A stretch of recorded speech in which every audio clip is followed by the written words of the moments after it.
समय हो गया समाप्त। अब यहाँ पे सुनो सब लोग, एवरीवन लिसन हियर। रख दो पेन वेन, रख दो, सुनो। क्वेश्चन में क्या कह रहा है कि एक टावर है ए, दूसरा टावर है, एक टावर है ए बी का हाइट दिया हुआ है, कुछ हाइट दिया हुआ है, 20 मीटर दिया हुआ है।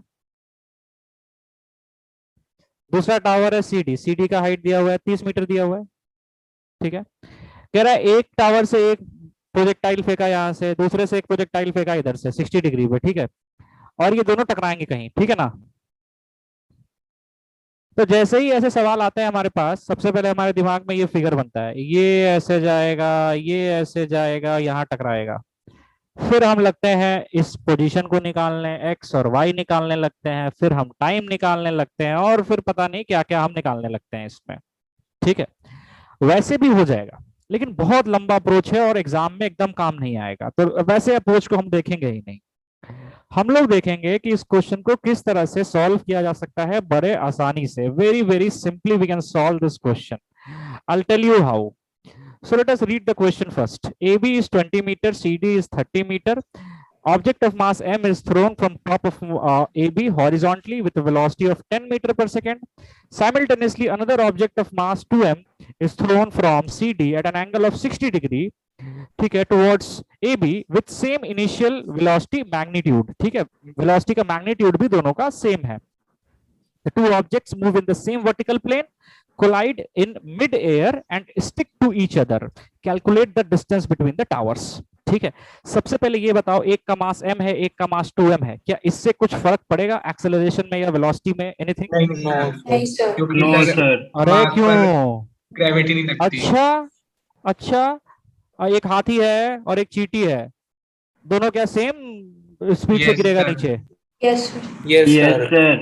पक्का? ग्रेविटी तो Yes, दोनों sir. की यस एक है, सर, इसकी ग्रेविटी relative दोनों पे gravity सेम zero लगता है। है। रेजिस्टेंस आए तब सर दिक्कत दोनों। होती है सर। रिलेटिव ग्रेविटी 0 है। अच्छा, लेकिन रियलिटी में से क्यों नहीं होता है? सर रेजिस्टेंस आ सर जाती है एयर की। रेजिस्टेंस और Resistance और फ्रिक्शन की वजह resistance से। होते हैं। करेक्ट।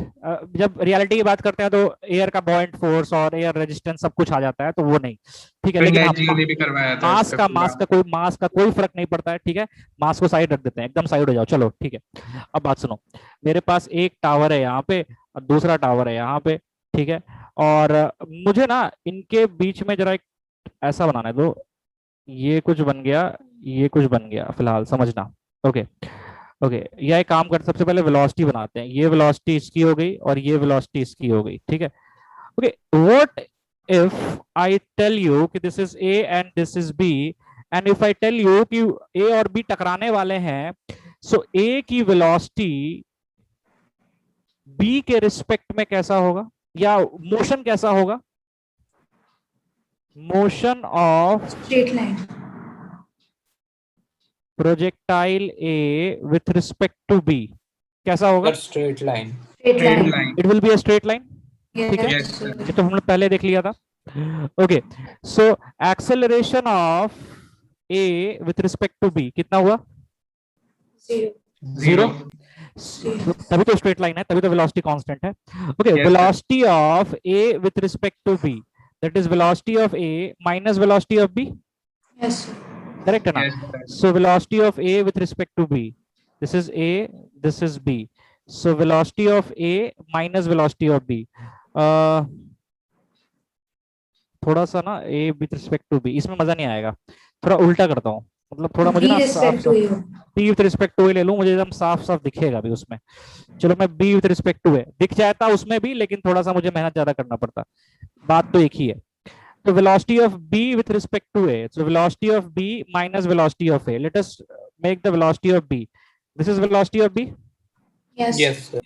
सर, इसका कंपोनेंट निकालना है। No, no, no, रुक जाओ। 60 degree and minus Yes, velocity sir. of A. So this is minus velocity of A. Yes yes sir. This is minus, अरे ये velocity of A है, तो this is minus velocity yes of A, sir. correct? Yes sir. दोनों का magnitude same है ना? Yes yes sir. जो भी होगा 10 Yes, मीटर पर sir. सेकंड। ठीक है, छोड़ो। अरे मुझे एक बात बताओ, एक वेक्टर ऐसा और दूसरा वेक्टर ऐसा, इनके बीच में एंगल 60 और ये भी सेम मैग्नीट्यूड का, तो रिजल्टेंट कितने एंगल पे होगा? 60। 30 डिग्री। अबे 30 रिजल्टेंट क्या degrees. बीचों बीच होता है? बीच में yes, yes sir. Sir. Yes, 30 sir. Degree. तो इनका जो रिजल्टेंट होगा क्या बीचों बीच ऐसा होगा? Yes, sir. अरे भाई इसका मतलब तो यही होता है ना, प्लस ऑफ माइनस बी ए, तो इनका ये वाला रिजल्टेंट होगा। तो अगर Yes, मैं sir. बात कर रहा हूं velocity of B with respect to A, तो ए के रिस्पेक्ट में क्या बी पार्टिकल इसी ब्लू वाले लाइन पे आता हुआ दिखाई देगा? Yes, sir. भाई जिधर रिजल्टेंट होता है उधर ही पार्टिकल जाता हुआ दिखाई देता है ना, पहले तो ये बताओ हाँ या ना। Yes. करेक्ट बात है? सर ये कैसे पता कि रिजल्टेंट ए पॉइंट पे आके मीट कर रहा है?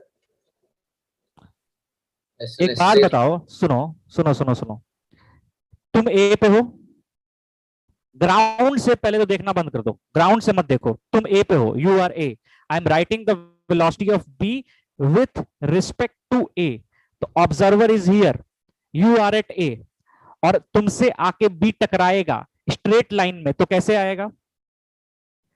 मान लो कि तुम कहते हो कि नहीं होगा, तो चलो अगर मान लो कि ये बी सीधा जाके यहां चला गया, तो क्या टकराएगा ए से? ये यहां No, चला sir. गया, तो टकराने के लिए क्या सीधे ए पे आना चाहिए उसे? अरे ठीक है भाई, सिंपल बात बता रहा हूं, ठीक है? Yes, sir. Yes, sir.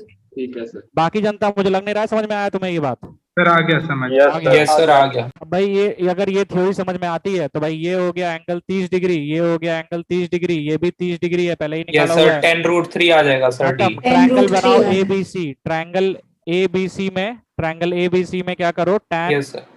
60 Sir, that is the- √3 is equal to D that by is- एक 10. मिनट ना, अरे मुझे तो कर लेना दो भाई। Perpendicular by base, perpendicular is D, base is 10 metre, 10 metre तुमने पहले निकाल लिया होगा, तो डी का मतलब आ गया 10√3 मीटर, ठीक है? अब किसी को कुछ Yes, बोलना है sir. तो बोल